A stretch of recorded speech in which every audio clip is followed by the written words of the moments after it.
திருச்சி சிறுகனூர் அருகே போலீசாரால் சுட்டு பிடிக்கப்பட்ட ரவுடி கலைப்புலி ராஜாவின் கால் துண்டித்து அகற்றப்பட்டுள்ளது.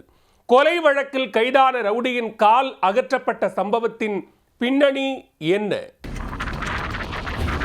திருச்சி மாவட்டம் லால்குடி அடுத்த ஆங்கரை பகுதியைச் சேர்ந்தவர் 29 வயதான நவீன்குமார். விஜய் ரசிகர் மன்ற நிர்வாகியாக இருந்த இவர் மீது பல்வேறு குற்ற வழக்குகள் நிலுவையில் உள்ளன. ரவுடிகளின் படைபலத்துடன் உலாவந்த நவீன்குமார் கடந்த ஜூலை 3ஆம் தேதி புதன்கிழமை வெட்டி கொலை செய்யப்பட்டார். லால்குடி பகுதியில் பதற்றத்தை ஏற்படுத்திய இந்த கொலை சம்பவம் தொடர்பாக ஏற்கனவே இருவரை போலீசார் கைது செய்திருந்தனர்.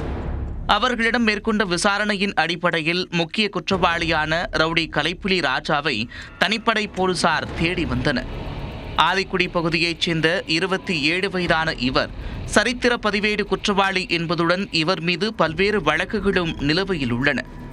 கலைப்புலி ராஜாவை பிடிக்க போலீசார் தேடுதல் வேட்டையில் தீவிரமாக இறங்கிய நிலையில் சமயபுரம் அருகே உள்ள சிறுகனூர் வனப்பகுதியில் தனது கூட்டாளியுடன் பதுங்கி இருப்பதாக ரகசிய தகவல் கிடைத்தது. இதனையடுத்து போலீசார் விரைந்து சென்று வனப்பகுதியில் அவரை சுற்றி வளைத்தனர். போலீசார் வலையில் சிக்கியதை உணர்ந்த ராஜா மற்றும் அவரது நண்பர் ஸ்ரீகாந்த் இருவரும் தப்பி ஓட முயன்றனர். அவர்களை துரத்திய போது ராஜா தான் வைத்திருந்த அரிவாளால் போலீசாரை தாக்கிவிட்டு தப்பி ஓட முயற்சித்துள்ளார். போலீசார் தற்காப்பிற்காக துப்பாக்கியால் கலைப்புலி ராஜாவின் வலது காலில் சுட்டு பிடித்திருக்கின்றனர். அவரது நண்பர் ஸ்ரீகாந்த் தப்பித்து ஓடும்போது அங்கிருந்த கல்லில் மோதி கீழே விழுந்திருக்கிறார். இதில் அவரது காலில் எலும்பு முறிவு ஏற்பட்டதாக போலீசார் தெரிவித்தனர். திருச்சி மகாத்மா காந்தி நினைவு அரசு மருத்துவமனையில் அனுமதிக்கப்பட்டு கலைப்புலி ராஜா, ஸ்ரீகாந்த் ஆகிய இருவரும் சிகிச்சை பெற்று வந்தனர். இந்நிலையில் ராஜாவின் காலில் துப்பாக்கி குண்டு துளைத்ததில் இரத்த நாள நரம்புகள் பாதிக்கப்பட்டு தொடர்ந்து இரத்த கசிவு ஏற்பட்டு வந்தது. இதனால் ராஜா உயிருக்கு ஆபத்தான நிலைக்கு சென்றார்.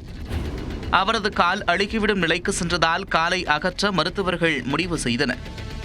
அதன்படி ராஜாவின் வலது காலை மருத்துவர்கள் அறுவை சிகிச்சை மூலம் அகற்றி அவரது உயிரை காப்பாற்றினர். வலது கால் அகற்றப்பட்ட நிலையில் ரவுடி கலைப்புலி ராஜா தொடர்ந்து சிகிச்சை பெற்று வருகிறார்.